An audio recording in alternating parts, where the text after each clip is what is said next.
Hi everyone, this is Diana. Welcome to our first ever video, how to catch their attention fast. So, ngayon, ituturo ko sa inyo yung apat na strategies na nag-work sa akin. Paano makukuha yung attention ng ating mga future client, boss, employer, or ng agency na gusto mong pasukan.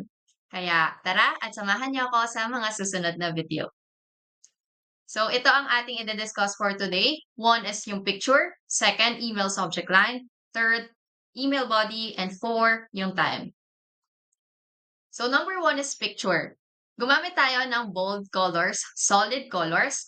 Kasi sa color of psychology nga, no, merong impact yung color sa perception, sa mood, sa behavior, sa attention na makakaapekto sa mga employers nyo. 'Di ba? Sa dami ng mga nag-a-apply, isipin mo, imaginein mo yung picture mo, angat na angat dahil sa mga kulay na 'yan. At saka 'di ba sa branding, maaalala natin yung mga brand na may color ng yellow, optimism like McDonald's, Lay's, Lipton. Sa creativity, usually ang maalala ko dito is yung mga, brand ng cosmetics. So, siguro isa at saka yung mga self-care, uh, skincare, katulad ng, Brilliant Skin. Next is clarity, sa teal na color, 'di ba, parang ano siya, sa Canva. So, 'di ba, clear yung ating mind at gumagawa tayo ng mga, um, ah arts. So, this is usually yung blue, parang etong teal nakikita ko 'to sa mga, social media manager, ganyan. Sa trust, usually mga bank ang naaalala ko dito, PayPal, GCash, BDO. Okay, so depende kung ano yung ina-applyan mo, pwede mo siyang gamitin or ano yung yung, tingin mong personality mo, pwede mo siyang i-tailor, pwede kang pumili ng colors na fit sa'yo. Okay. So personally, I use color yellow, 'di ba? Very optimistic yung color ng yellow. So, yung unang picture ko dito, ito yung ginamit ko sa pag-a-apply ko talaga. Okay? Ayan yung profile ko sa LinkedIn, 'di ba? Kung makikita nyo rin, ito ay ano, sa mga VA na talaga, ganito yung color ng kanilang mga profile picture, okay? Tapos ito, recently ko lang 'to inedit. Ayan. Okay, pumunta na tayo sa ating next slide. Ayan ang mga suggested apps natin. Paano natin magagawa yung ganong effect. So, sa PixArt, meron dong free na cutout or meron naman dun na kung naka-premium ka, parang maganda yung pagka-cutout nun. So, kailangan nyo lang siyang i-explore. Sa Canva, ganun din. Tapos sa Remini naman, yung pangalawang picture ko kasi na pinakita kanina, ang dami kong parang ano nun, flaws sa mukha. So, sa Remini, i-enhance niya yung face mo. So, somehow, 'di ba, magiging mas presentable yung ating profile picture. And pang-apat is puwede rin sa Instagram kung ikaw ay naka-iPhone, 'di ba, yung ika-copy mo yung picture mo doon sa camera roll tapos i-paste mo siya doon sa yellow background mo sa Instagram. Okay. If may mga questions kayo kung paano yan gawin, so chat lang kayo or mag-comment kayo diyan. Number four is yung subject, make it catchy. So, 'di ba yung subject line, ano ilalagay natin dun para ma-catch yung attention ng ating, future employers? Ako, tinignan ko yung mga past email ko pala. Yung client ko ngayon, siya lang yung nalagyan ko netong unang-unang line na nilagay ko dito, amazing accountant VA. Kasi 'di ba parang ang plain kung lahat kayo lalagay ng accountant tapos name mo ganyan, ganyan. What if lagyan mo siya ng something na adjective na kakaiba na, "Uy, oh, isipin mo, yung profile picture mo angat na angat tapos yung line mo, yun yung makikita agad nila, 'di ba? Parang mas malaki yung chance na makita nila yung application mo. So, here are some of the examples. Tas yung iba, kinuha ko lang din sa ChatGPT. Puwede rin kayong mag-search ng iba pa, i-tailor niyo siya sa personality niyo or kung ano yung feeling niyong mapo-provide niyo dun sa client. Your amazing accountant VA, your future accountant, your rockstar VA, your trusted accountant, your dedicated VA, your go-to VA. So, may PS ako dito, be careful Kasi baka mamaya, basahin niyo muna yung job description or 'di ba, yung application na mga pino-post ng mga employers niyo kasi baka meron silang required na subject line, okay. Third natin is yung body. So, keep it short lang. So, dito naglagay ako ng bullet points kung ano ba yung kailangan nating ilagay. One is greetings. Na kung nakita niyo sa group naglagay ako 'di ba ang suggestion ko sa inyo na i-follow is si Miss Catchy. Hindi ko alam kung napanood niyo na, pero isa dun sa kanya ko natutunan 'tong, mga greetings na kakaiba. Kasi kapagka hope you are well or good day, parang normal na lang siya, eh. If gawin natin siyang ulit na kakaiba, I hope you are smiling. I hope you have a wonderful day. I hope you are feeling good. 'Di ba parang kakaibang like ma-happy yung magbabasa nung, pinagsendan mo ng email.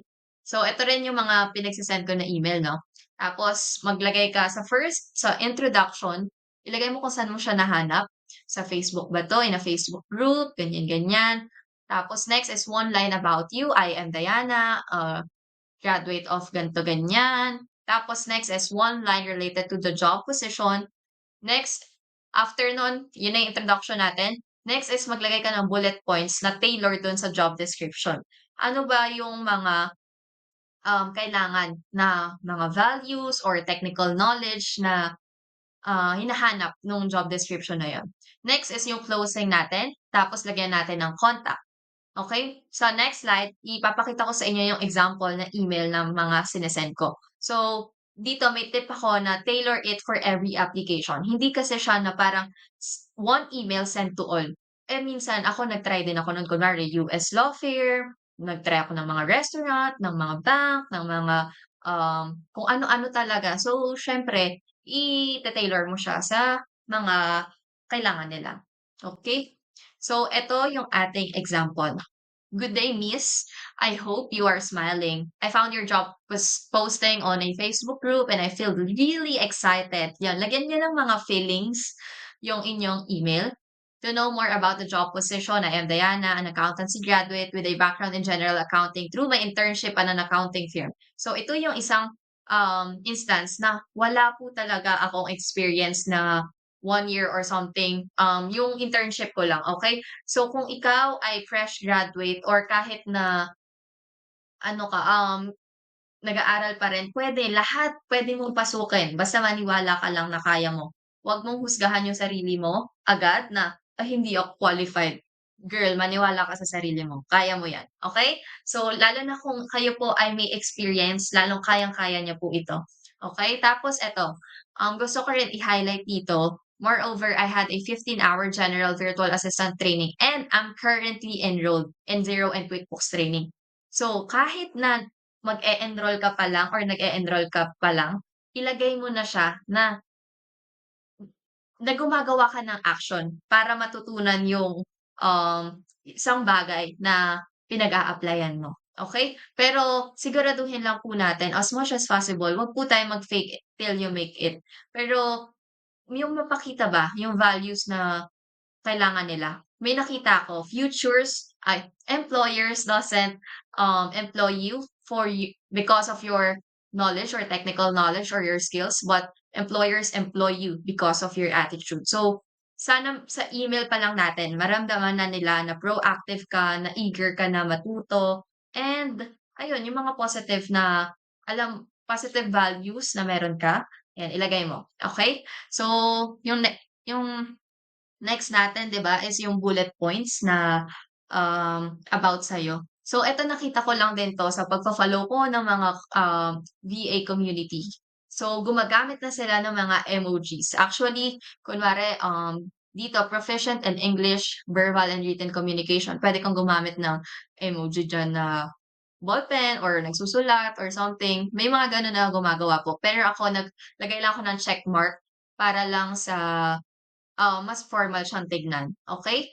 So, eto, actually ang ano ko nito, experience ko nung time na 'to is nag-o-online selling po kasi ako dati. So, 'yan naglagay din ako diyan ng about sa pleasing personality, tas yung star customer service, ganyan-ganyan. Kasi parang virtual assistant puwede, nagke-cater ka ng mga needs din ng mga customer mo. So, ayan nilagay ko siya. Tapos ayan, in-attach mo yung resume mo, certificate of completion, tapos yung ending mo, lagyan mo ng, "I hope to hear from you soon so I can discuss how I can be an asset to your organization.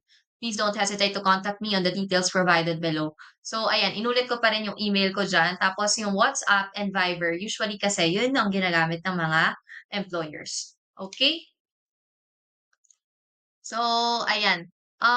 Extra tip na lang yung number 4 kasi nagwo-work sa'kin dati nagse-schedule send ako ng mga emails kapagka, yung time nung pinag-a-applyan ko. So, kapag umaga sa kanila.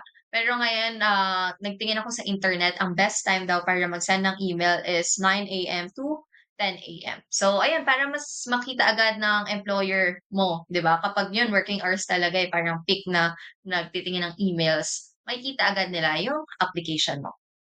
Okay, I think that's it for today. Sana may nakuha kayo na mga information at magamit niyo ito sa inyong pag apply.